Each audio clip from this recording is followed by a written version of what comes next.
farming. Cell phone networking is using for farming. Call veterinary doctors, check prices, get tips from different places or different farmers, personal contact, and entertainment. So this is very important. Socio-economic reason we use these technical things. Now there are 3 hypotheses on the contract side and 3 hypotheses on the non-contract side. And contract side hypotheses are breeding, feeding, and cell phone networking are significantly related to the smallholder dairy production. And on the other side, which is H4, H5, and H6, breeding, feeding, and cell phone technology networking are also, they have a significant relationship with the smallholder dairy production under non-contract farming. That means that these farmers, they don't have any contract with the industrial sector. They do their production independently, sell independently, and they do whatever they like it. So we have these similar hypotheses for both groups so that we can get results and compare. Now, the material and method is, it is a short cross-sectional quantitative survey conducted in 2 districts in Bangladesh, which is agroecological districts, where contract and non-contract farmers are available. And they have the same socio-economic atmosphere. So that our methodological side is strong. There are 100 samples drawn, 50 for contract and equally 50 for non-contract farmers. 4 from the 4 neighboring villages were selected, and each farmer or every farmer has at least 10 years plus experience. Pran Dairy Limited, which is the largest contract farming industrial sector in Bangladesh, they have over 100,000 contract farming in different areas, agriculture, and then poultry, livestock, different areas. So Pran Dairy Limited will be in our case, the case who will provide the partnership services. The questionnaire has 35 items, 15 demographic questions, and 20 related to the independent and dependent variables. Items were incorporated from previous studies. 5-point Likert scale, which is very popular, used from strongly disagree to strongly agreed, which is 5, 1 and 5, and rest in between. SPSS 26.0 and a Smart PLS version 3.2.8 for descriptive statistics, and path coefficient for IVs and DVs. Let's go to the results now. So this is the demographic and farming related data. I'm not going to discuss this right now because I'm going to discuss that in later slides because time is very tight. So I have to be fast but fruitful. I'll try anyway. The results and discussions is very interesting results. So in case of contract farming, the BTA, which is breeding, feeding, and cell phone networking, all 3 H1, H2, and H3 hypotheses are significantly related to the sustainable dairy production. In that case, the t-values of all 3 hypotheses are more than threshold 1.96.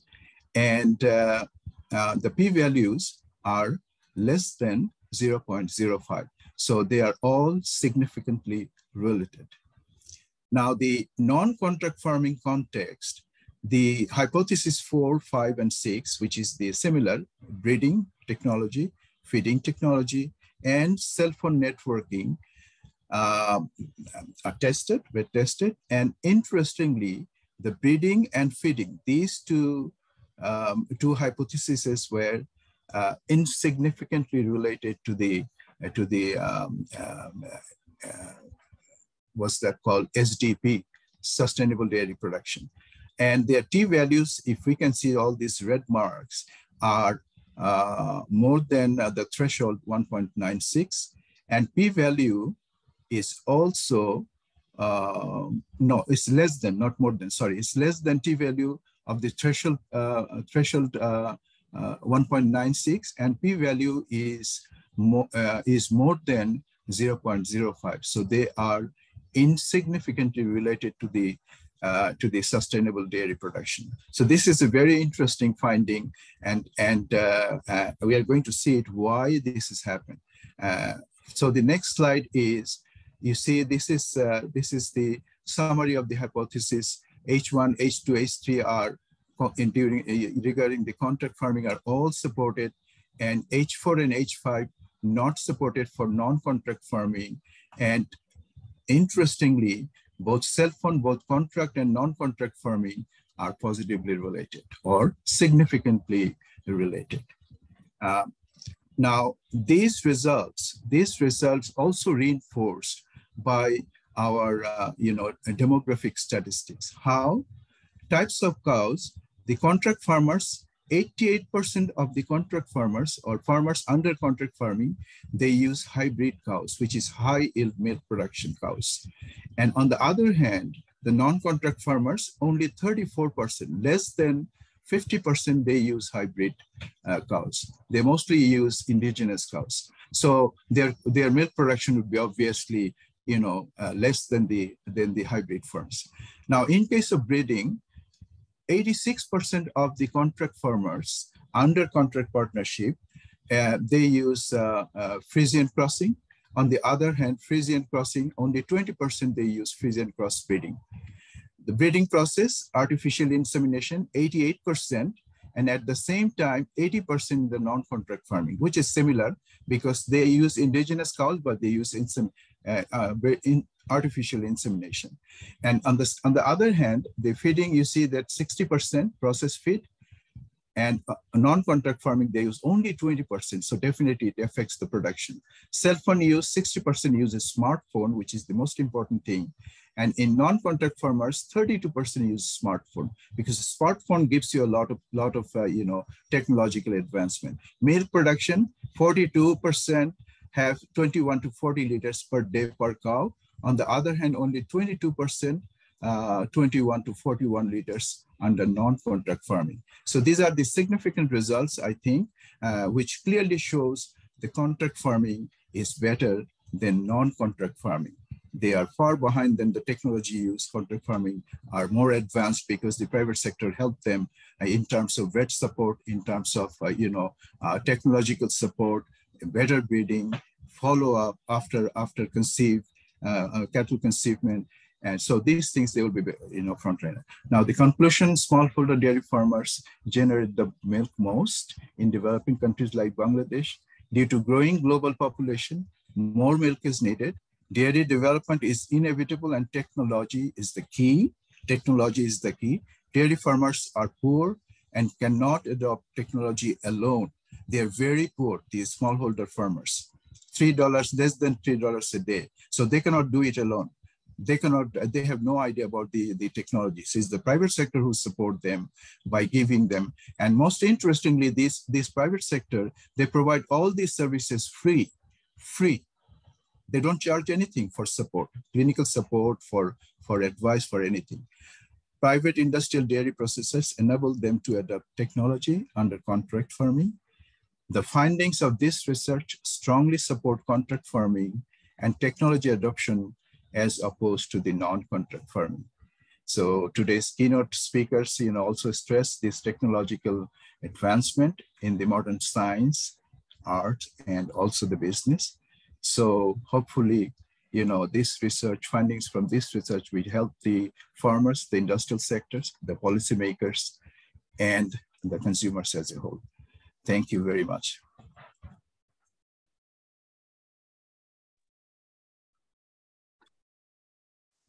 Thank you very much.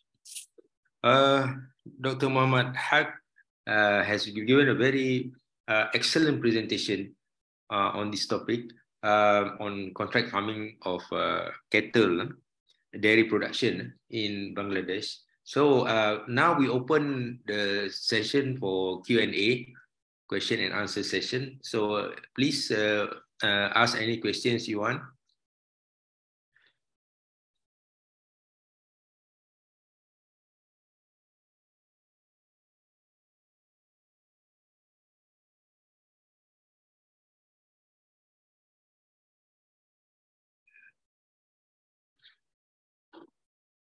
Yes, any questions? Okay, if you have any question, you can forward it to Dr. Muhammad Haq himself. The organizer can give you his contacts. Okay. Now, because we don't, the second presenter, paper 5, is still not in this room yet. So we will just hang on for a little while, waiting for the next presenter. To conclude Dr. Muhammad Haq's presentation session, I on behalf of Perdana University would like to thank Dr. Muhammad Haq for the very excellent presentation, and hope to see you again in the near future. Sir, can I just make one point? Yes, yes. Because it's written here, doctor. Actually, I'm not there yet. I'm still a doctor, candidate. I wish today is my day, to be awarded a doctor. Yeah, okay, but it's very kind of you that everybody calls me doctor. I can feel, what excitement it is. But okay. Thank you. Yeah. Yes, thank you, sir. Yes, it's very interesting research. Anybody has any question or want to share any views, can contact. We will give his contact to you. Okay. Thank you very much, doctor. So the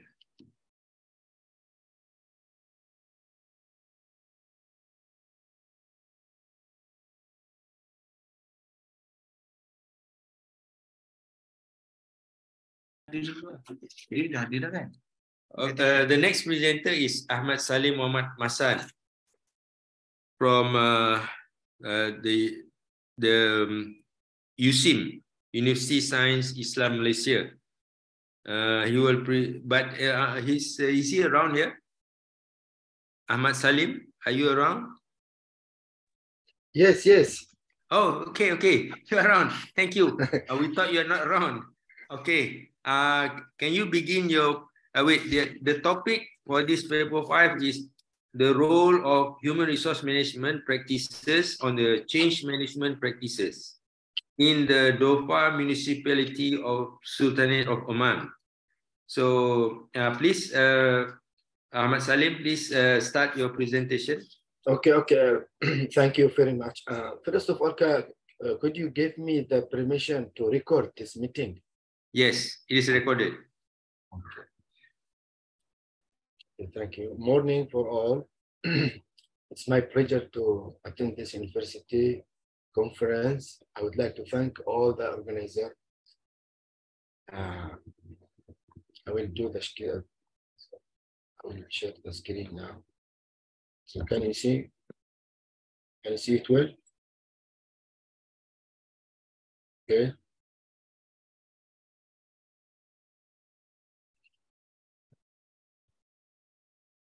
The title of this paper is the role of human resource management practices, the change management practices in the Dhofar municipality of the Sultanate of Oman.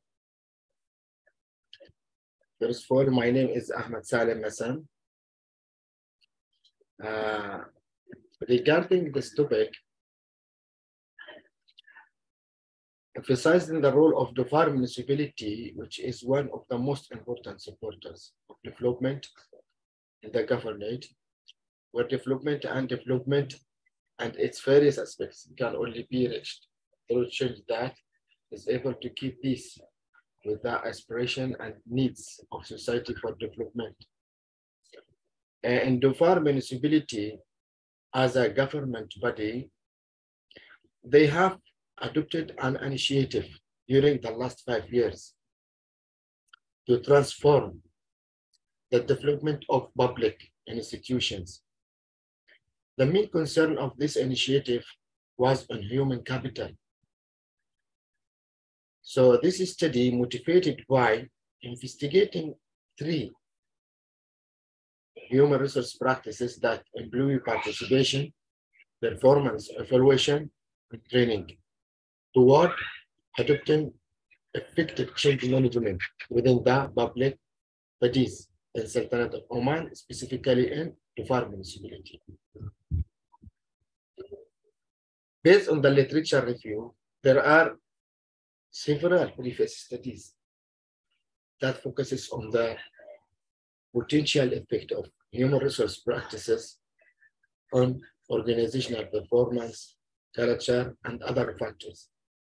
But regarding the change management, there is a less concern within the literature review in regards to investigating to which extent human resource practices has a potential effect on improving the change management transformation within the organization, either private or public organization. Based on the literature review, there are a significant and positive potential effect of effective human resource practices within the organization that will lead the change management smoothly. This study population consists of workers in Dhofar municipality in Sultanate Oman, where the municipality is one of the most important municipalities in Oman, in Sultanate Oman, as it considered one of the governors that host more than 40% of the total population in Oman.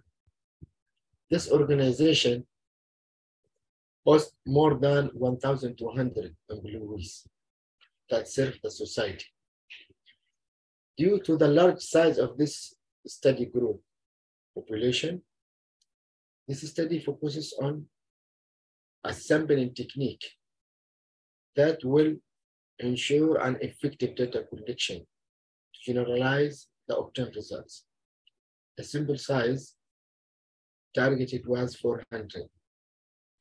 This study used the questionnaire survey strategy to collect the data from the target population based on stratified random sampling technique. I will start with the findings to show the demographic distribution of the participants. As you can see, based on the post-tabulation of the demographic, most of the respondents were male, and most of them hold a bachelor certificate.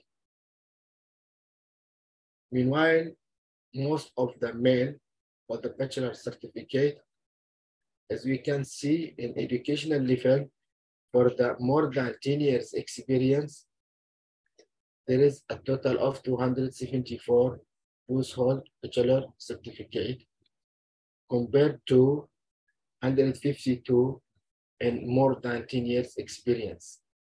So the tabulation of experience, gender, and education level was illustrated in this table. The main findings of this paper was based on model measurement assessment early to do the hypothesis testing. As we can see, all the model constructs, the 4 constructs, has a normal distribution based on sequences and cortices indicators. Besides that, all the model constructs has a good composite reliability and Cronbach alpha, as all the values were higher than 0.7. And therefore, the validity, all the construct models has a value over than 0.5, which means the model measurement assessment has a good reliability and validity. That gives us a green light to proceed to hypothesis testing. For the hypothesis testing built on the path coefficients, as we can see, we can note a significant and positive effect from the 3 human resource practices in the change management transformation within Dhofar municipality. The highest effect was reported from the performance evaluation. Based on this result, performance evaluation can be considered as one of the main pillars of human resource practices toward transformation the human capital improvement within the municipality and the farm, which can lead the change management effectively and lower the management resistance toward the transformation. The model has a 42.7 adjusted R square, which indicate to which extent this model or these three factors predicts the change management within the farm municipality. In brief, this study recommends work to create an environment and a healthy climate of job stability and create the appropriate atmosphere for the success of the change process, and that there are appropriate strategies to help change among workers. Besides that, by following the proper approach of administrative systems, incentives, promotions, and the real participation of workers in decision making in order to increase affiliation and loyalty to the municipality, support the democratic orientation of the farm municipality, delegate authority to workers, and allow them to participate in decision making. Besides adopting the management model by objectives and pay attention to effective training for workers and establish a training and development unit within the municipality. Thank you.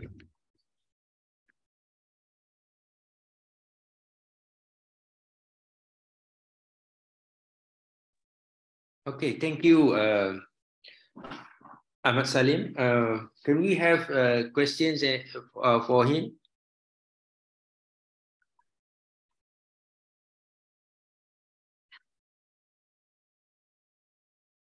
Yes, anyone with any questions?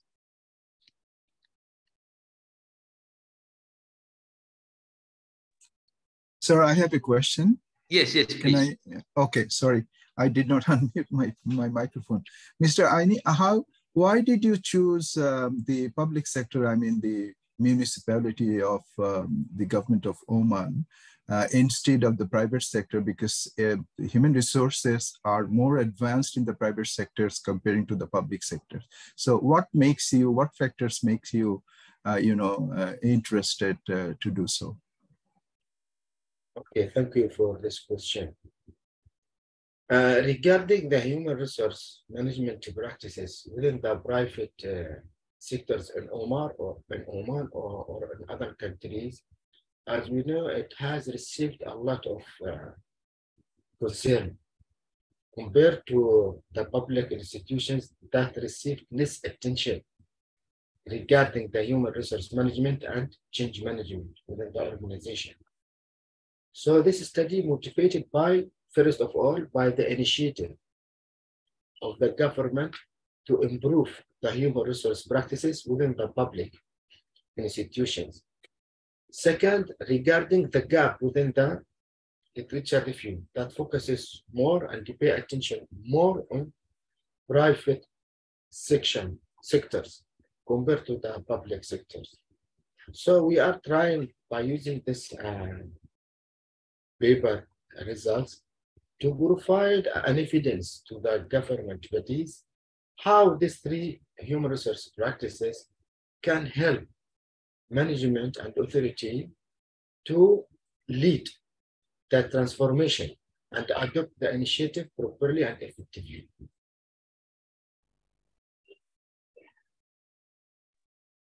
Yes, is that sufficiently answered? Yes, I think it's a very good point. Yeah. Thank you. Thank you. Any more questions?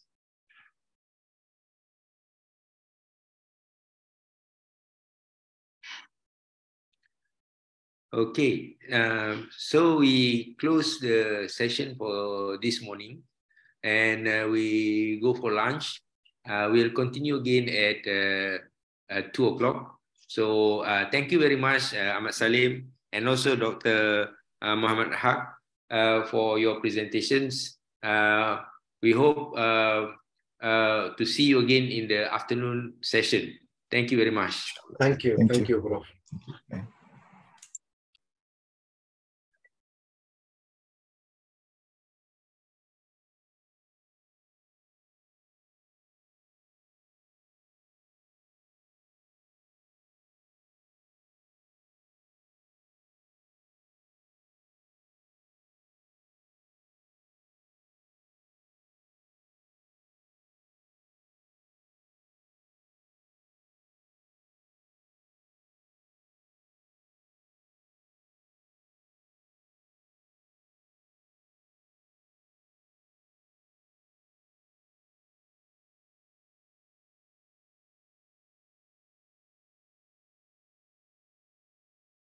Can you see? Can you see? Yes, doctor, we can see the slide. Okay.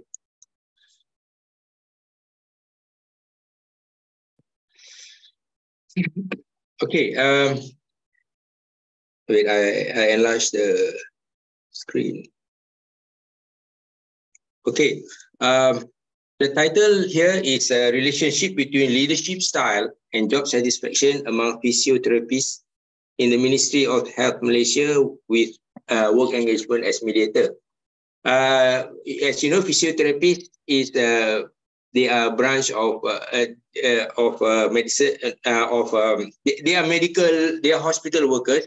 After you have undergone a surgery or whatever, the physiotherapist will ask you to do some exercise or this, so that for example, after you you have a broken knee, and then they remove the bandage after 2 months in the hospital, the physiotherapist will make you walk again lah, like that. So this type of job comes with job satisfaction. So so we are going to study the leadership style. Basically, there are 3 leadership styles, which is transformational leadership, transactional leadership style, and also laissez-faire style. But the most common are the 2, transformational and transactional. So what we are going to see what type of leadership style is suitable for this physiotherapist job in the Ministry of Health. Okay, I think I better go to the full screen.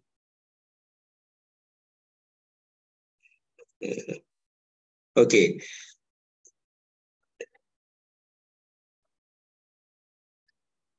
But before that, this paper is actually prepared by Pauziah binti Dollah, MBA public health student.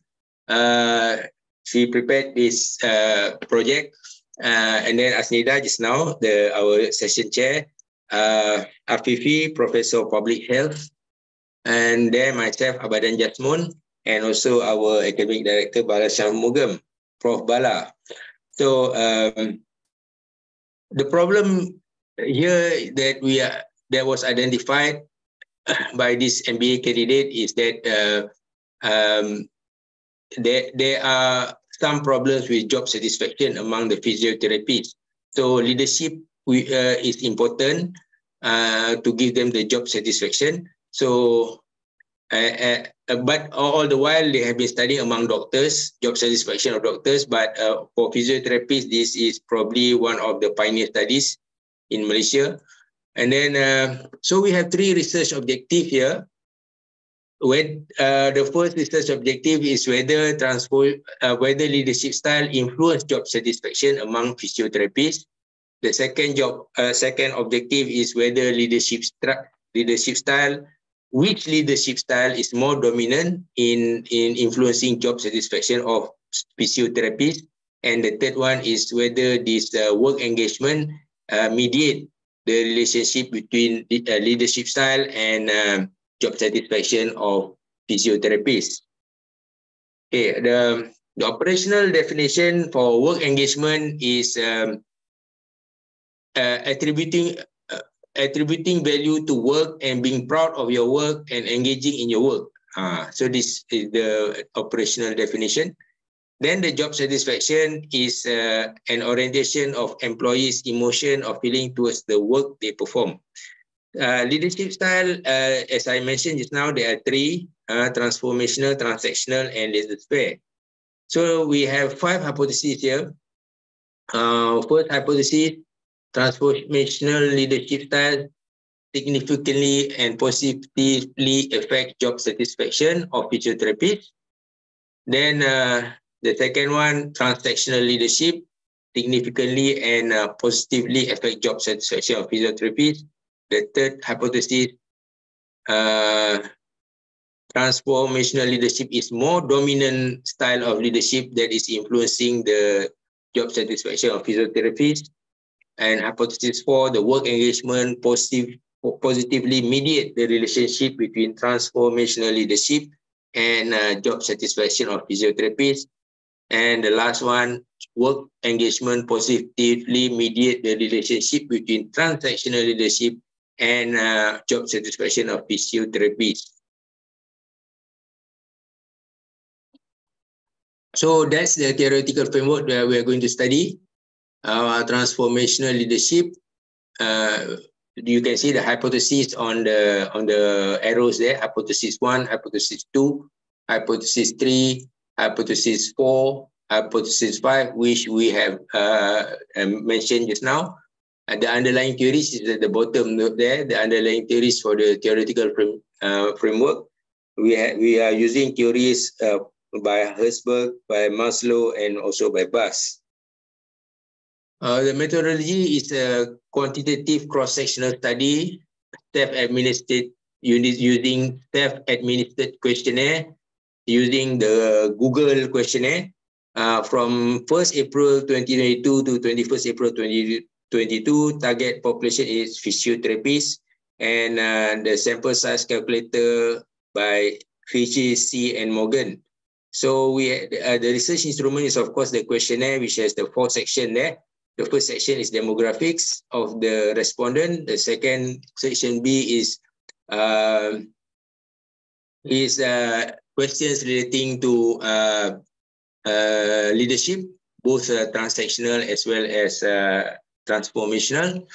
By the way, if you want the closest example, transformational is like our Prime Minister Anwar Ibrahim, you say reformasi, that is transformational.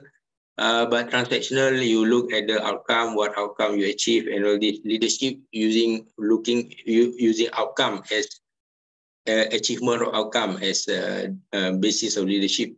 So that is different types of leadership lah. Some leaders they inspire other people using transformasi or whatever. Some leaders they don't do all that. They look at what you can do, what outcome you can achieve for them, your KPIs, whether you achieve or not. Okay, that's transactional.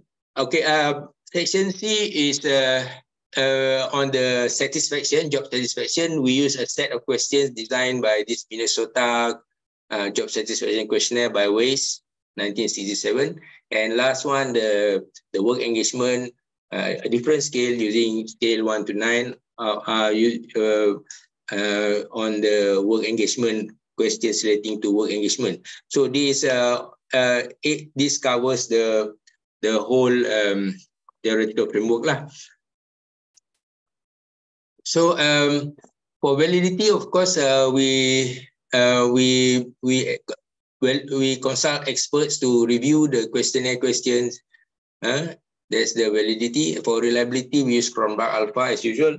So for the 4 factors, which are transformational leadership, you get Cronbach alpha 0.83, transactional, you get Cronbach alpha 0.74, and then job satisfaction, you get Cronbach alpha 0.92, work engagement, you get Cronbach alpha 0.9. According to Tabashini and Fidel, any Cronbach alpha more than 0.7 can be accepted. So we don't need to remove any items. Okay. Normality tests, we should you see there are different one set of tests for normal distribution, another set of tests for non-normal distribution. This is what we learned in SPSS, right? So we use our Kolmogorov Smirnov shows that everything is significant because less than 0.05. The Shapiro wheel also shows that everything is significant, less than 0.05. Sorry, it should be more than 0.05. To be normal, it should be more than 0.05. But this is less than 0.05. You see all is 0. So it means that there is no normal. There is a violation of the normality assumption. And that's the way we teach statistics lah kan. There's a violation of the normality assumption. So because of that, we cannot use Pearson correlation coefficient, and other tests relating to normality, but we have to use a different set of tests, which is for non-normal distribution, which is Spearman correlation and Spearman's rho, we say, and Kendall tau and other tests in that set lah.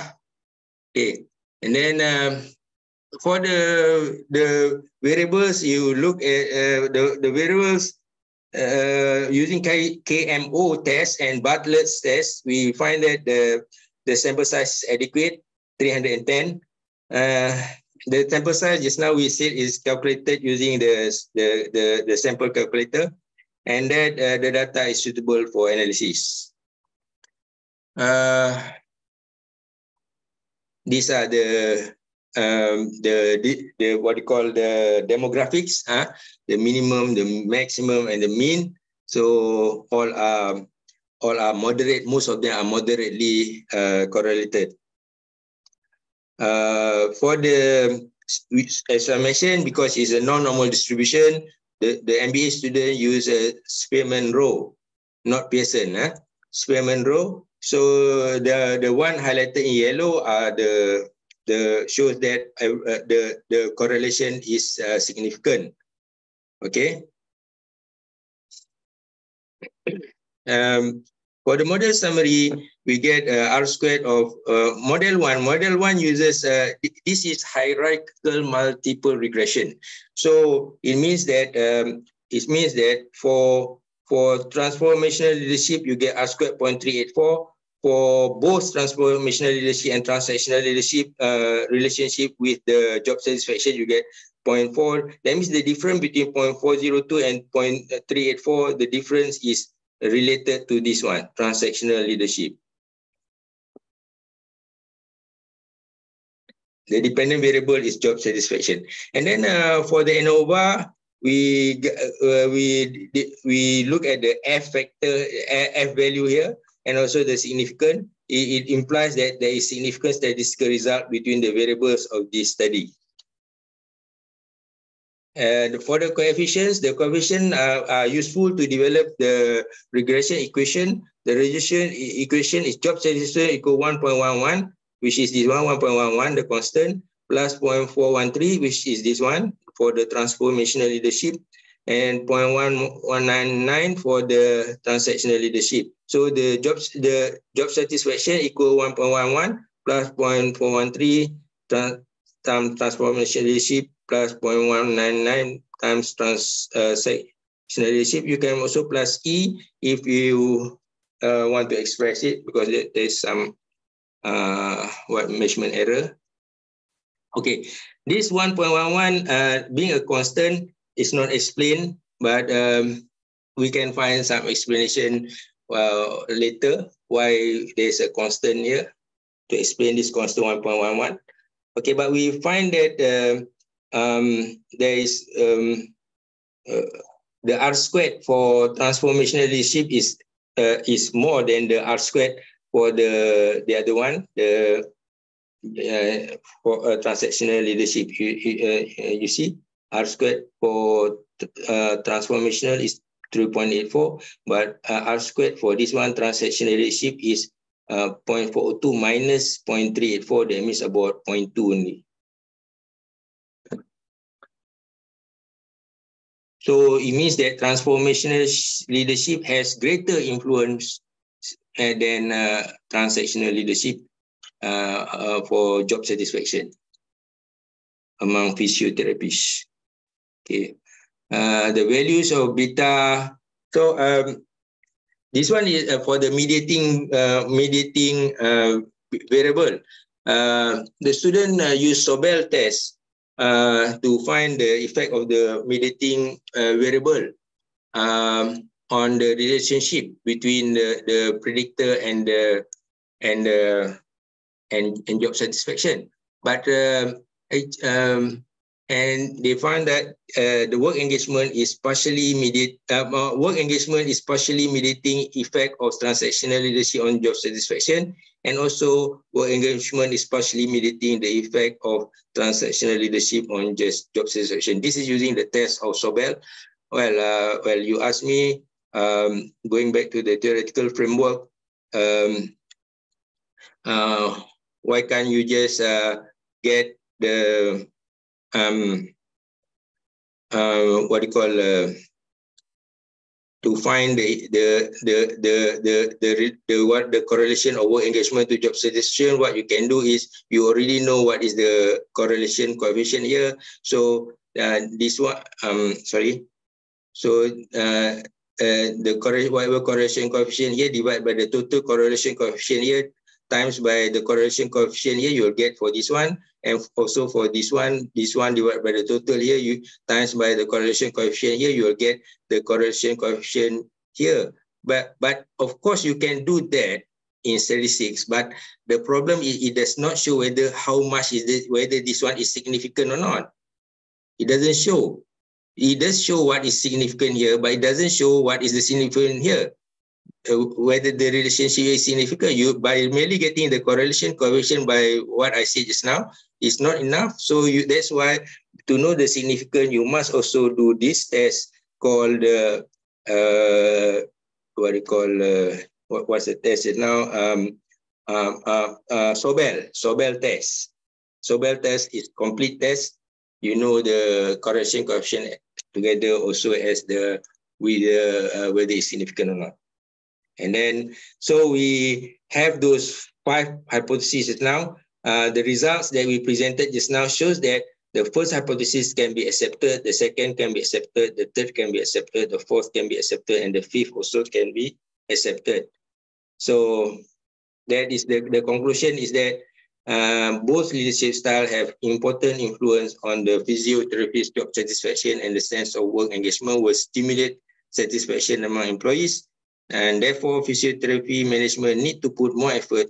This is the implication. Physiotherapy management need to put more effort in increasing leadership capacity and initiate the suitable systems and processes by developing a policy and realistic leadership competency framework to support leadership development and execute leadership succession policies.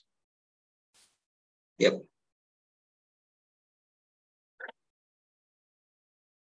Asnida?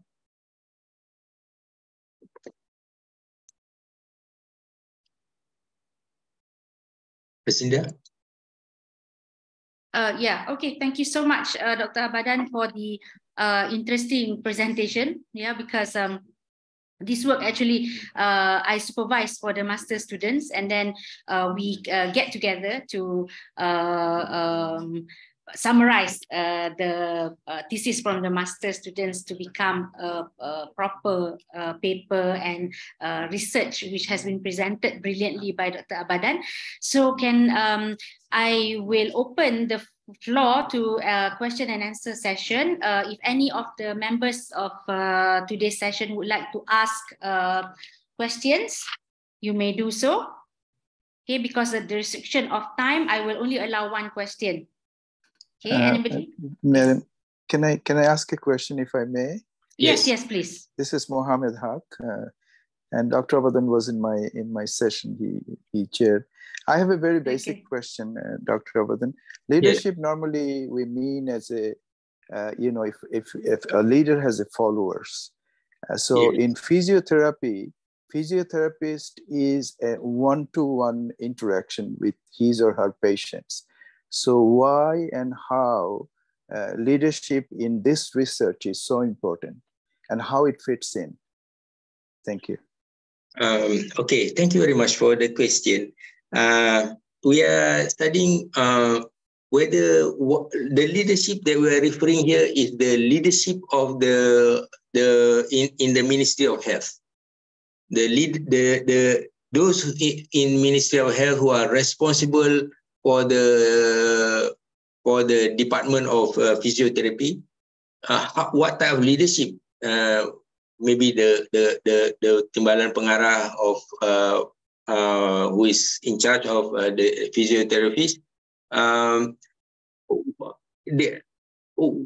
The kind of leadership style they use will influence the job satisfaction of physiotherapists, which the number, if I'm not mistaken, is about 1,800 in the whole of Malaysia, physiotherapists working in the government hospital.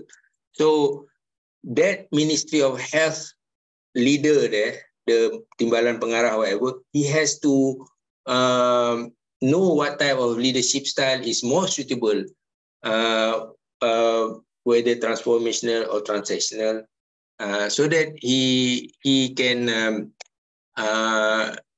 learn more about the leadership style and then use it in his workplace.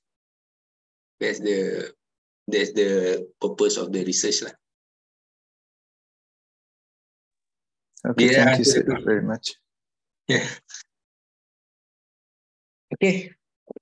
So Asnida, back to you.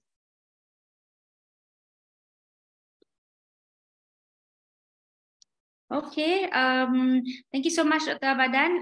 You can stop sharing the screen.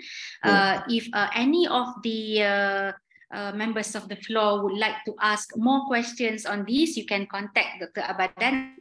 I believe the contact number, maybe Dr. Abadan can also share your email address at the chat, so that further or detailed questions can be asked after this. Okay. All right, thank you so much, Dr. Abadan. Yep. Yeah. Okay, we will have, for this session, we will have 3 more presenters, okay? I'm currently, I just received a slide from Dr. Jennifer Ella Adalate from Ho Technical University, Ghana, but we are still waiting for her to join the track, because according to her, it's actually 6 a.m. In the morning in Ghana right now. So we look forward to for her to join. Meanwhile, I think I will share her slide first. Yeah. Okay, before that, may I ask if Dr. Walid is already in? I do not see Dr. Walid's in this presentation, in this session yet. Okay, so I guess, okay, let's wait for Dr. Jennifer to join. And meanwhile, I will share her presentation slide while we wait, yeah?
Good morning. I don't know if you can hear me. I just saw my presentation online. Am I to start?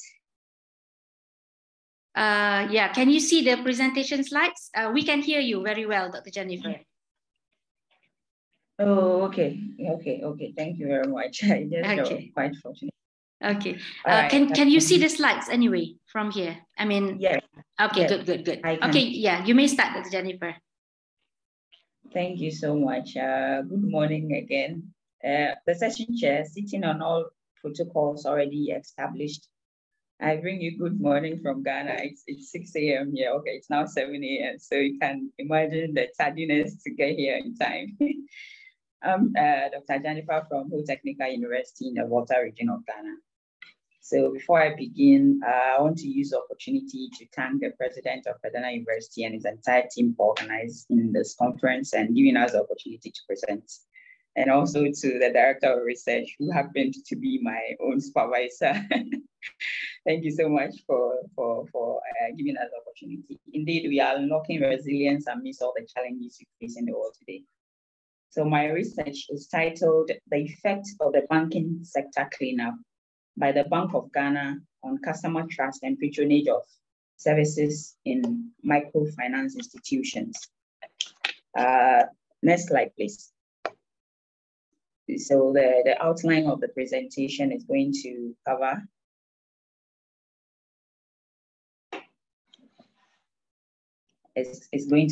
introduction, background, and up to the recommendation. Next, please. So the banking industry is critical to every economy's stability and sustainability. So we know that all countries focus on it for macroeconomic policies, and Ghana is no different.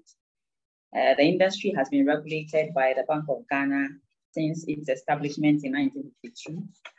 And then we had the Banking Act that was used to regulate or used as a machinery to regulate and supervise the sector until about 2016, when the new act was ratified, which is called the Specialized Deposit Taking Institution Act.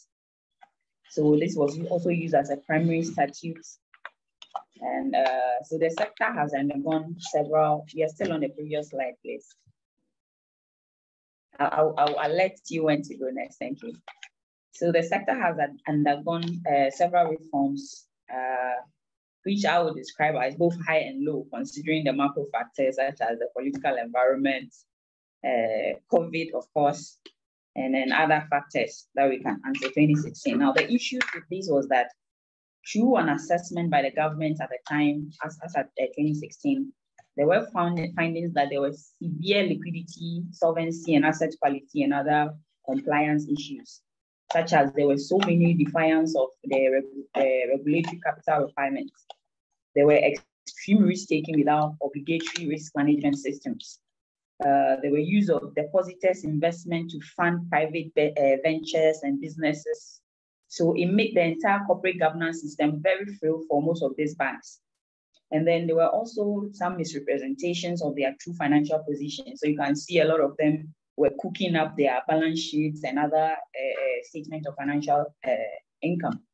So this persistent breach and failure led to all these indicators that we see. I know the slides are a bit small. So we were several liquidity and solvency issues.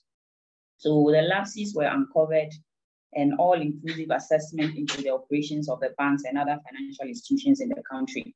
So these lapses led to the government decision to intervene in an effort to sanitize the banking sector to protect the interests and confidence of the depositors.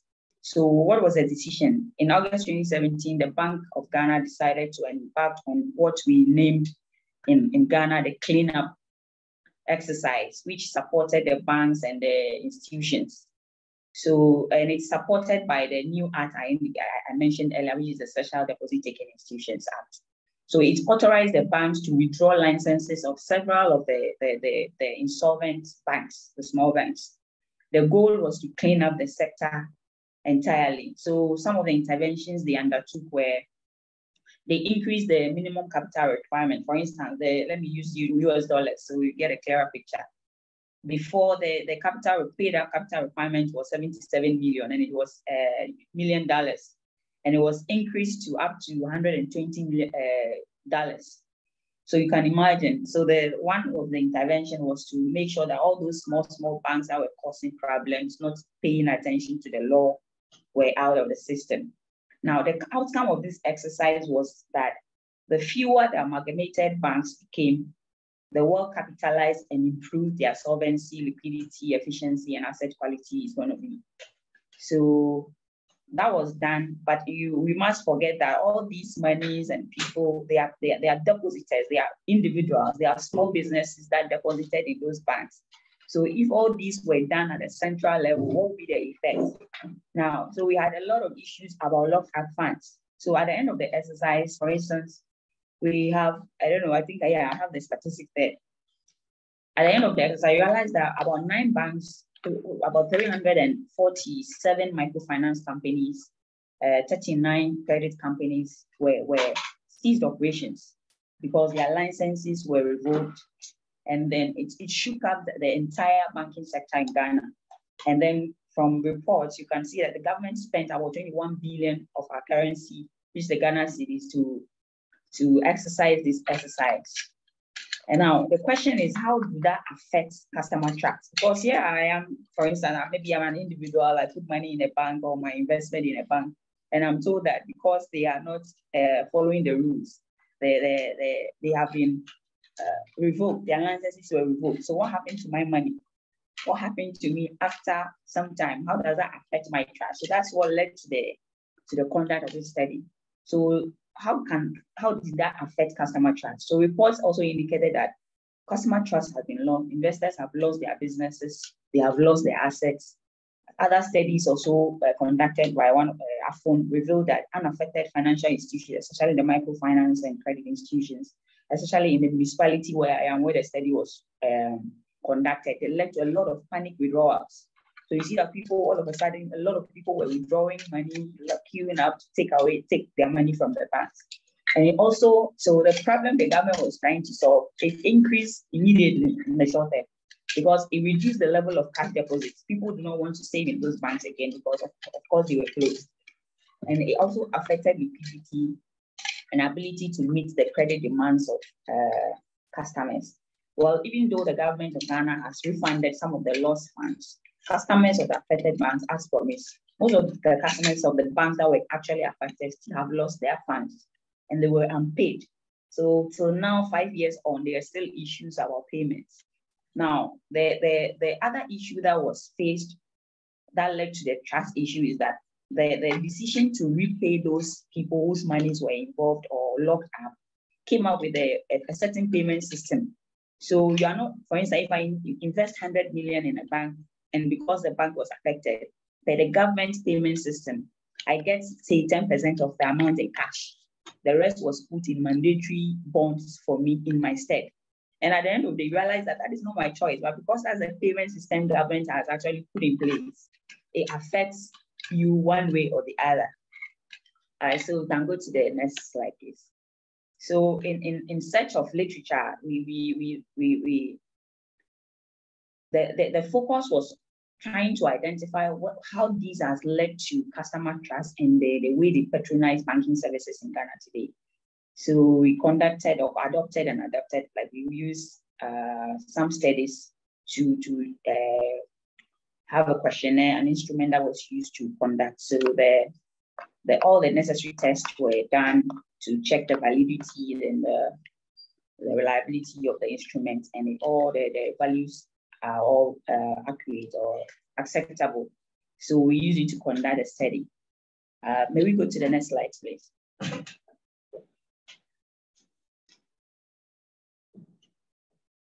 Next, I've just finished with that. So the study adopted convenience sampling because we want to, because it has to do with money. The next slide, please. Not everybody is open to give out their information regarding their finances. So we use convenience sampling to enable us gather as much data as we could. So they adopt convenience sampling to collect data from the customers and banks within the municipality. Now, customers of the banks, because you see, I don't know whether that is the same in every country. I've stayed in Malaysia for some time.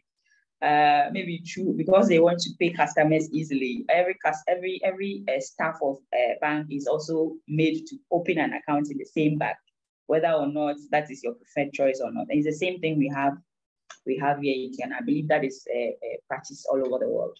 So a questionnaire was used, and we use a 5-point Likert scale and all that. We also ensure that their privacy and confidentiality were all assured. So let's go to the next slide, please. So the study determined that the effect of the banking cleanup. Now, the results suggested that all the respondents had invested some funds. So in the microfinance, and that they were affected by the cleanup. Some reports in 2022 also suggest that some customers are still unable to recover the locked up funds, which was supported in the findings of the study as well. And also 100% of the respondents also indicated that they were affected by the cleanup. However, only about 10% of the respondents lost their funds. So which also gave us some hope that at least we have about 90% recovering their funds, even though they did not recover the entire amount in cash. So 10% is given them and the rest is put in bonds for them, which will yield in 5 years. So while they are not happy about it, you can't be happy because your money is locked away by the state and there's nothing you can do after 5 years when the bond yields and you're able to recover your investments. So the question remains on how that affects their patronage. Several of them have indicated that a lot of them, they decide to save cash these days.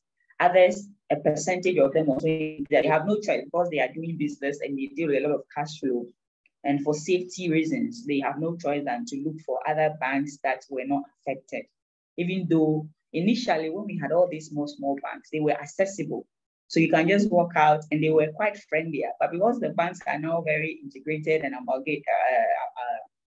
and consolidated, the transaction or the nature or frequency of activity is now high. So that personal touch you get from a banking service is no more there. So these were all indicated in the study. All right, so let's go to the next slide, please. So the study, the results also suggested that respondents had invested all their funds. Okay, I think I've spoken about this. The customers are very critical these days in the services of MFI. Thus, the patronage is influenced by their trust in the product or services rendered, which is also influenced by the key features such as the service quality and then the perceived risk. They look out more for the perceived risk and the product value.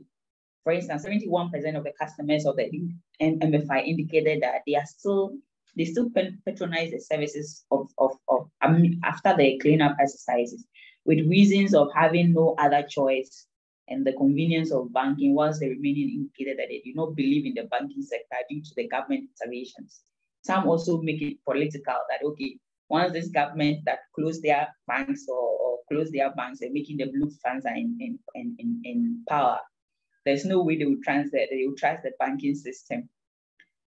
Some other customers also indicated that the outcome of the study also indicated that the services must be designed to boost trust of customers for continuous patronage. We also discovered that there's banks that you have a little bit of brand issues. It affects the patronage of most of the customers in going for some of the services that they offer. So going forward, what our recommendations for next slide is that the need for the financial education, financial inclusion, and literacy for all stakeholders at all levels. Most of these banks have customers that have low education. Some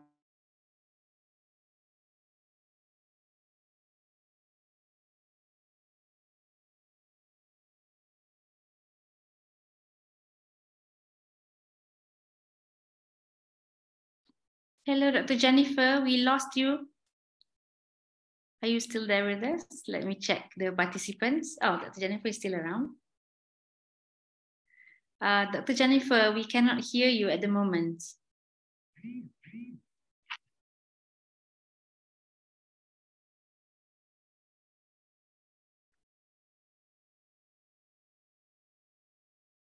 Hello, Dr. Jennifer.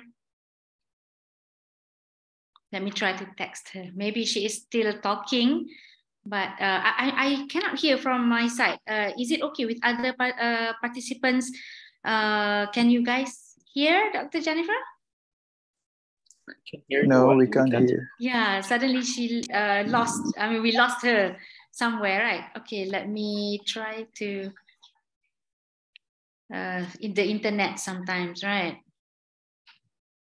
Sometimes also when I was doing online classes, you know, I was talking at one point and then students cannot hear me after sometimes. Okay, so sorry about that. You're back. My comment just went off. Okay, so thankfully I'm on the recommendation. All right. Okay, go on, Dr. Jennifer. Welcome back. So let me conclude. The banking population across the regions have high percentage of customers with low education, with a need for banking services, which triggered the formation of the national. So this is a strategy by government to increase Ghana's banking population. And then this responsibility also calls for the regulator, which is the Bank of Ghana, to ensure continuous monitoring of the sector, because it was the lack of monitoring that is also resulted in all these problems that led to the close-up of these banks. Because if they were having very severe monitoring, I'm sure they would have detected all these quality, profitability, and compliance issues before it got to the point where they had no option than to close these banks. So the repayment of the locked funds also should be fast-tracked, because we still have customers that do not have their funds recovered. So customers should have the option to choose whether they want their locked up funds in cash and bonds and not otherwise. Well, even though this is it's a political decision, well, it's our recommendation. The banks must also come up with products and services of good quality, low risk, and high value to maintain or establish the customer's trust, which will result in patronage of services in the MFIs in Ghana. All right, so I'll end my presentation here for questions. Thank you very much. Okay, thank you very much, Dr. Jennifer, for such shocking or the findings that you were sharing with us just now. Yeah, it's very interesting. Yeah, in my point of view, I believe some of the audience here would like to ask you questions, because this kind of issues also in our everyday life. Okay, may I open the floor to the audience to ask questions to Dr. Jennifer, please? I have a question, Dr. Yes, Ashida, if I may. Dr. Jennifer, good morning to you. At least I know it's morning time. I have a question. I'm not sure if it is relevant or not. I have a lot of personal reservation about microfinance or microcredit, because I'm from Bangladesh, so that's the native country, source of native country. What is the interest rate of microfinance in Ghana?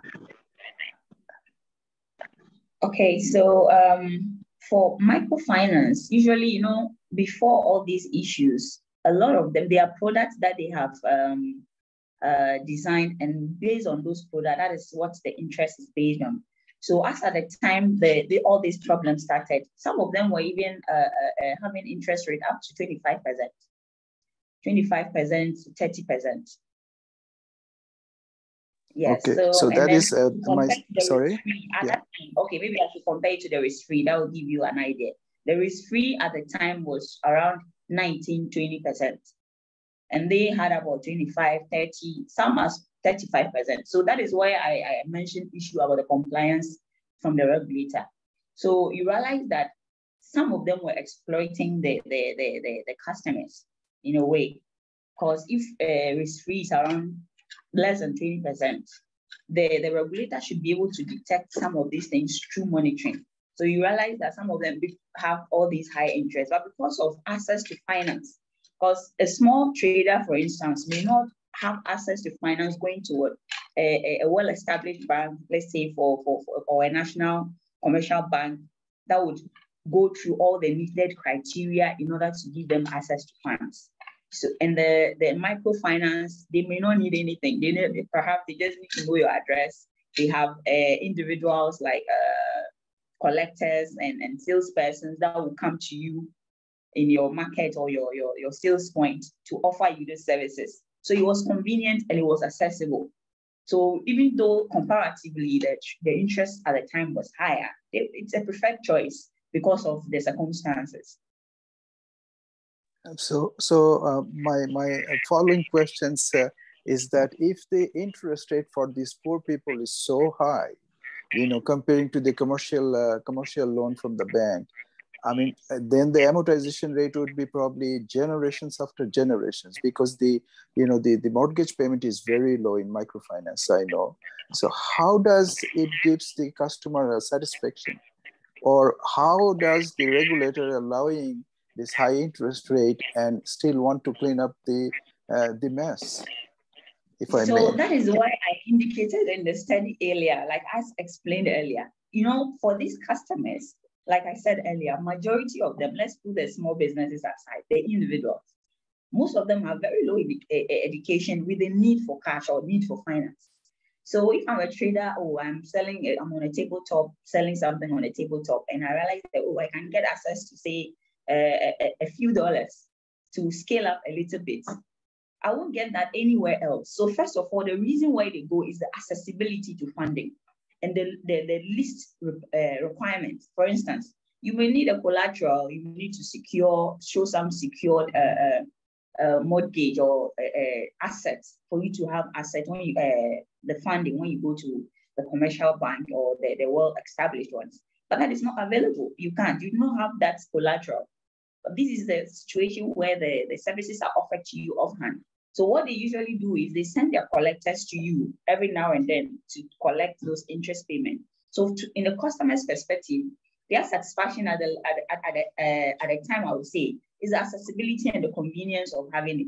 And most of the time when you speak, for instance, my mother is a trader.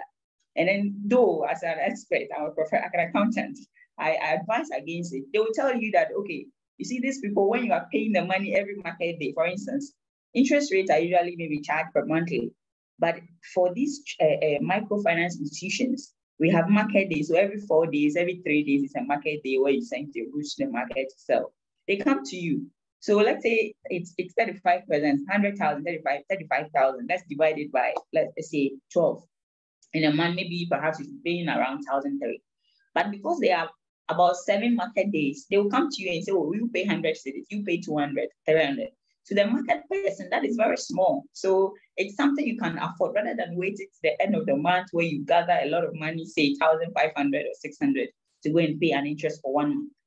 So these are the ideas they go for. Of course, to the lay person or the least educated person, it's okay, it's accessible, it's something that they can manage within their reach. But when you sit down to analyze it using the right criteria, you realize that they have been exploited. So then that brings the regulator also in the picture. So how come all these has been allowed to go on and on and on until it's realized that it's to an extent that if they don't do something about it, the sector is going to collapse. So these were the challenges that we had as a 2017 that led to the cleanup. All right. So for your question about the satisfaction, that's what I've explained from the perspective of the customer as we have discovered in our study. Doc, I don't know whether you... Can I have a few seconds just to say my opinion? This is the actual trick of the microfinance. They allow the lendee to pay in a very small amount with a very high interest. Exactly. So that's the problem. I mean, how long the amortization rates are? 200 years, 100 years? If you're paying, say $1 a day, and those who are borrowing money, they think that, it's $1, that doesn't matter to me. Yeah. But with the 30% interest rate, when the installment is so high, and still they're paying $1 a day, and you can calculate how long it takes to finish the repayment. This is the trick of microfinance. Yes, that is a trick. But when you look at it, also the trick is that they don't pay for long. Because like I explained earlier, for instance, that $1 a day in 30 days, you are paying $30. So assuming it's 100, you are paying 10. So they'll tell you you're going to pay, instead of a 3 year, you end up paying 5 years. So like I indicated, they exploit them. Then that brings us to the monitoring factor of the regulator. So here lies the case. So the regulator is unable to monitor this. And one of the problems that we had was that there were too many of them. And so I indicated that I didn't want to go a bit political, because how do you give licenses to all these banks without the proper checks for them to establish? So when you look at the statistics that are provided, you would see that at the end of the day, imagine you are closing down about 347 microfinance companies. Can you imagine the number alone? I'm talking about banks, so 347 microfinance institutions. So imagine the number of customers that were involved for just even one microfinance institution, and not to talk about closing down about 347 of them. And then the microcredit, there are 39 of them that were closed. And then we have 8 finance houses. So just add all these, we are going about 500 plus institutions. And believe me, some of them have as much as 600 to 1,000 customers.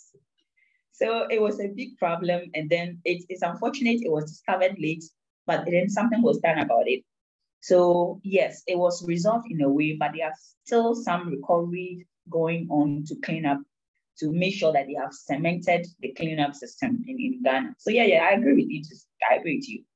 So the monitoring factor was there. So I'm sure with this from 2016 till now, there are so many policies that were put in place, the cleanup for Customer Protection Act, and all those things to make sure that there is actual proper monitoring, and some of these were taken away. And then some of the banks who were amalgamated, for instance, because the capital requirement was increased so much for about more than 100%, it automatically took away the little banks who could not meet up the capital requirements. So that was a way to clean it up. Now, the issue that we were looking at is the customer trust, because it affects especially the everyday. For business persons, some of them were able to manage to recover their funds. Some are okay with their monies being put in mandatory bonds for them, which will be recovered perhaps in 5 years. And because they are amalgamated, then it also increased the management, the corporate governance system, management system, which we hope that it's going to continue and will not be affected by the government's insertion, I think. Thank you. So yes. Thank you. Yeah.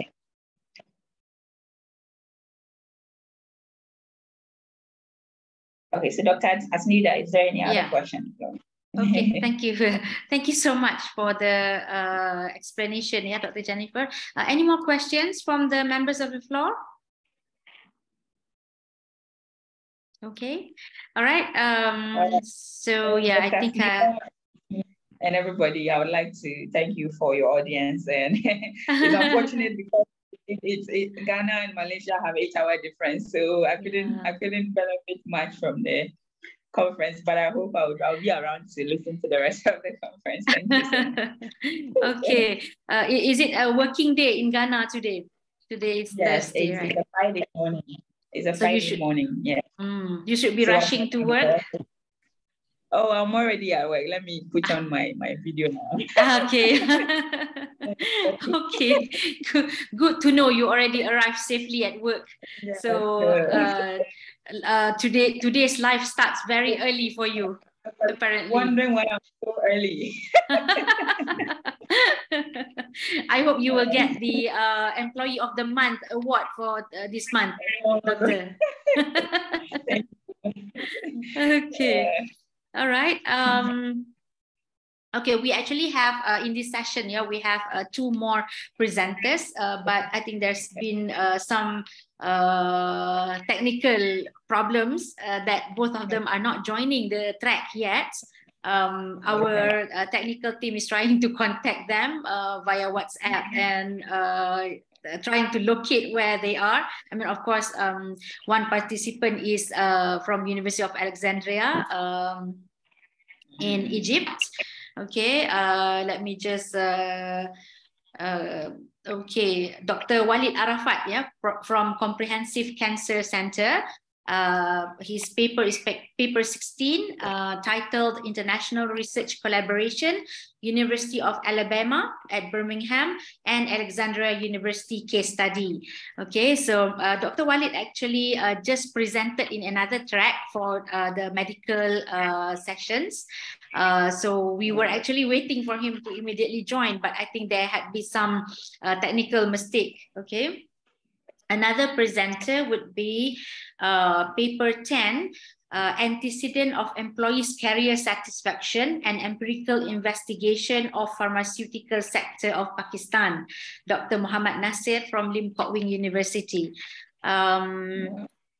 Okay, let me see the time, because the session is supposed to end at 3:30, and I suppose that we are going to have the next session after this.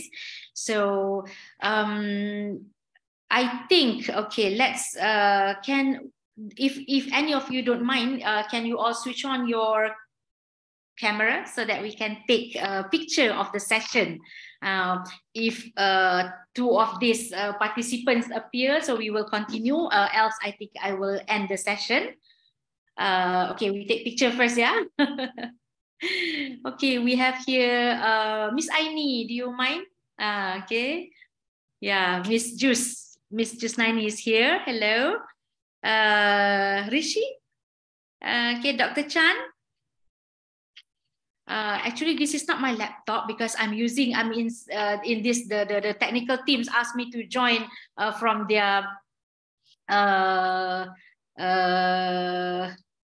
from level 5, okay, in a different room. So this is MacBook Air. I don't know how to screenshot actually.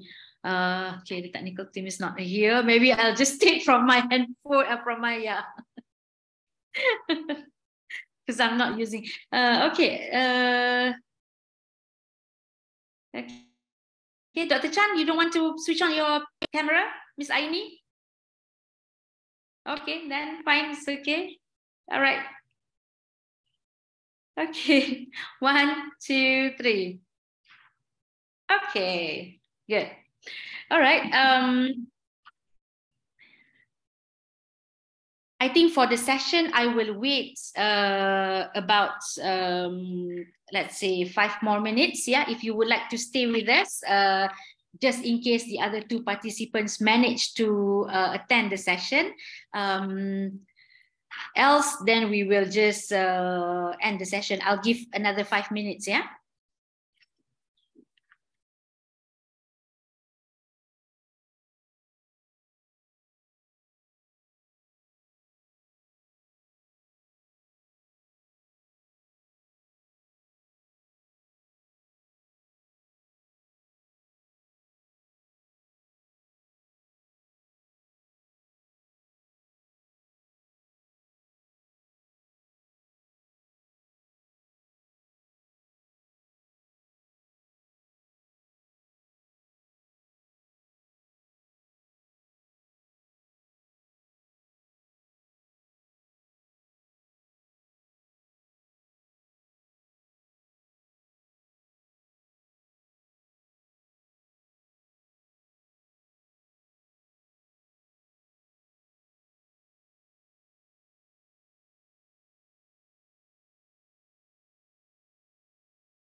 Okay, there's a message from the technical team to click for the next session at link 1. Yeah, I have already typed out the link at the chat, so all of you can go to link 1 for the next session.